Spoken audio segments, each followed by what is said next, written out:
Hey Leute, Geonox hier, willkommen zu einem neuen Airsoft-Video. Wir sind hier im Nox Studio und ich zeige euch heute die Barrett M82. An dieser Stelle vielen Dank an Sniper Airsoft Supply, die mir das Paket zugeschickt haben und mir die Airsoft zur Verfügung stellen, damit ich sie euch zeigen kann. Es gibt die M82 in unterschiedlichen Varianten und mit unterschiedlichen Antriebsmitteln.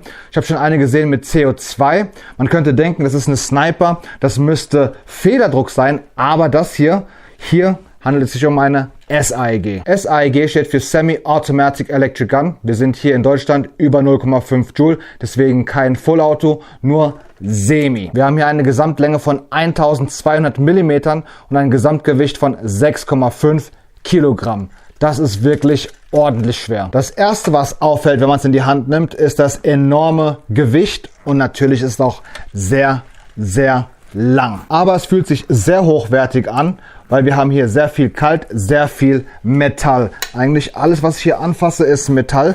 Gehen wir es doch einfach mal durch. Hier vorne Metall, hier Metall. Handguard, also Handschutz Metall. Hier Zweibein Metall. Wir haben hier Metall, der Griff ist aus Kunststoff. Wir haben das Magazin, das ist aus Metall. Der Griff hier, der ist aus Kunststoff. Und hier hinten haben wir Metall. Das hier ist gummiert. Schauen wir uns mal die Markings an. Ich habe hier Before Handling Rifle, Read Manual from Barrett. Barrett Firearms Manufacturing Inc. Und dann Murfreesboro TN USA und eine Seriennummer. Schauen wir uns die Airsoft mal von vorne nach hinten an. Hier vorne haben wir eine Mündungsbremse, die ist mit 2 Schrauben links und rechts befestigt.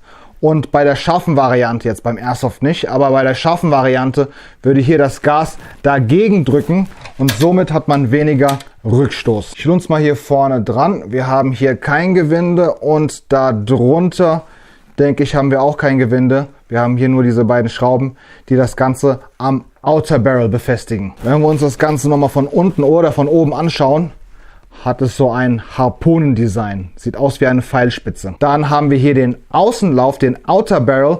Der ist aus Metall und der ist fluted. Wir haben hier überall Einkerbungen, aber nicht wie bei Novritsch, dass es spiralförmig ist, sondern hier ist das Ganze gerade. Dann haben wir hier das Zweibein. Die Füße sind schwarz und aus Metall. Das Zweibein selbst, hat mir gesagt, ist aus Metall. Man kann das Ganze nach vorne ausrichten oder man kann es auch einfach hier ziehen und dann runter, ziehen und dann runterklappen. Und so sieht das Ganze heruntergeklappt aus. Ich gucke mal, ob man das auch nach hinten klappen kann. Nach hinten klappen funktioniert natürlich auch. Wenn man das Zweibein entfernen möchte, hier hätten wir einen Pin, einen Bolzen, den kann man rausziehen und dann kann man hier das Zweibein einfach abnehmen. Schauen wir uns hier mal den Handguard an, den Handschutz. Hier oben haben wir eine durchgehende Picatinny Rail. Hier ist auch schon ein Scope drauf montiert. Das ist ein 3- bis 9-fach Scope und obendrauf auch direkt montiert, kommt auch schon mit, ist hier der Tragegriff. Wenn ich das hier mal so umdrehe, dann sehen wir hier einen Slingpunkt. Da kann man einen Sling dran befestigen. Und wenn ich es wieder zurückdrehe, was gar nicht so einfach ist, bei 6,5 Kilo, ich muss auch gucken, dass ich hier die Scheibe nicht kaputt mache, dann haben wir hier auch einen Slingpunkt. Hier oben und auch hier unten und auch auf dieser Seite haben wir überall Lüftungsschlitze, Cutouts. Das spart natürlich auch nochmal Gewicht. Und ich bin um jedes Gramm froh, was man hier noch einspart, weil das ist wirklich sehr schwer. Zweibein, hat mir gesagt, kann man entfernen, genauso wie auch den Tragegriff. Tragegriff, hat mir gesagt, ist hier Metall, hier ist das Kunststoff und hier ist eine Schraube, das ist toolless, werkzeuglos, da kann man den Tragegriff auch einfach abschrauben und entfernen. Schauen wir uns noch mal ganz kurz die Füße an, bevor wir weitermachen. Uiuiui. Man kann die Füße nämlich auch noch verlängern. Beziehungsweise die Beine verlängern, damit die Füße weiter unten sind. Nämlich so einfach hier auf einen Knopf drücken, genauso wie hier, ich mache das mal, da drauf drücken und dann fallen die Füße hier runter, die Beine werden länger. Zack, seht ihr das? Dann schauen wir uns das Magazin an. Das Magazin nehmen wir raus, indem wir hier drücken. Ich drücke da mal drauf, dann kommt das Magazin raus. Beim Magazin handelt es sich um ein High Cap. Wir haben hier oben die High Cap typische Klappe zum Befüllen. Das Befüllen geht wirklich schnell, aber man muss bedenken, das Ganze raschelt. Und hier unten haben wir das Rädchen zum Aufdrehen. Das Magazin ist aus Metall und hier passen insgesamt 190 BBs rein. Wie das Magazin hier eingelegt wird, das gefällt mir sehr gut. Einfach hier einhaken und reindrücken. Schauen wir uns nochmal das beigelegte Scope an. Hier kann man das Ganze einschalten, beziehungsweise hier oben erstmal die Batterie einlegen. Mit der Batterie haben wir hier ein beleuchtetes Fadenkreuz und hier kann man links, rechts, oben, unten einstellen. Hier ist noch ein Einstellrädchen, da kann man die Vergrößerung einstellen, zwischen 3-fach bis maximal 9-fach. Auf dieser Seite haben wir den Feuerwahlhebel, den Fire Selector, jetzt gerade ist es auf Safe. Hier werden wir auf Semi. Hier wären wir, gucken wir, ob da irgendwas steht. Ne, da steht gar nichts. Aber wir sind sowieso hier in Deutschland über 0,5 Joule. Bedeutet, hier und hier wären wir auf Semi. Hier hinten haben wir noch einen Pin, den sehen wir auf dieser Seite. Und auch wenn wir das Ganze umdrehen, nämlich hier, wenn wir den Pin rausziehen, dann kommen wir an das Akkufach. Ich mache das gerade mal, Pin raus. Geht gar nicht mal so einfach.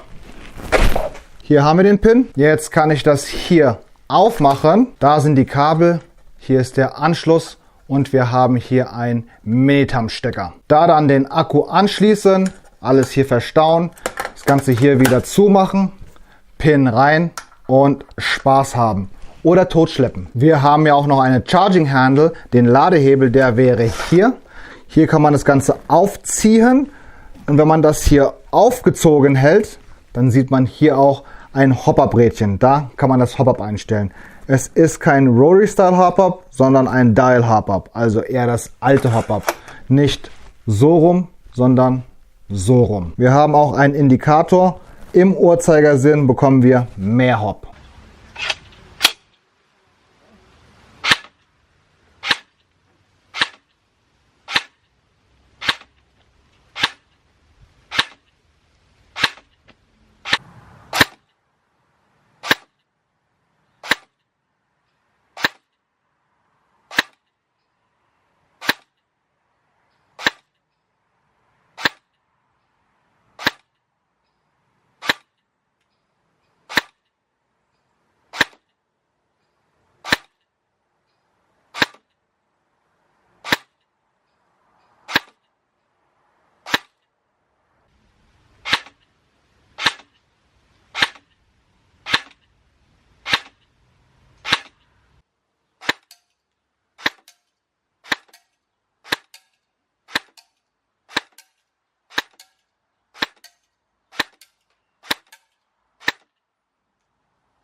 Fazit zur Barrett M82. Man könnte ja denken, wer ist so verrückt und geht mit einer 6,5 Kilogramm Airsoft, und das ist ohne BBs, auf einen Spieltag. Und ich muss sagen, ich habe schon zweimal jemanden auf dem Spieltag gesehen, der damit gespielt hat. Einmal davon im Wald und das andere Mal sogar CQB. Eins schon mal vorweg, damit wird man keinen Vorteil haben gegen anderen Snipern, schon gar nicht reichweitentechnisch. Wir haben hier nämlich nur 1,4 Joule. Das bedeutet, ihr habt hier die Reichweite höchstens von einer SAEG. Eine SAEG, die auch 1,4 Joule hat, aber vielleicht nur 2 Kilo wiegt. Aber egal an welchem Spieltag, auf welchem Feld, wenn ihr damit ankommt, dann seid ihr auf jeden Fall der Hingucker. Würde ich mit sowas auf einem Spieltag spielen? Ehrlich gesagt, als Challenge wäre es mal ganz interessant, aber einen ganzen Spieltag würde ich damit auf keinen Fall durchhalten. Das war's mit dem Video für heute. Wenn es euch gefallen hat, dann lasst doch gerne einen Daumen hoch da. Ich hoffe, diese Videos helfen euch beim Airsoft-Einstieg und bei der Suche nach Exoten. Schreibt mir doch gerne unten in die Kommentare, ob ihr damit spielen würdet. Ich lege das Teil jetzt zur Seite und ruhe meine Arme aus und wir sehen uns beim nächsten Mal. Bis dann. Ciao, ciao.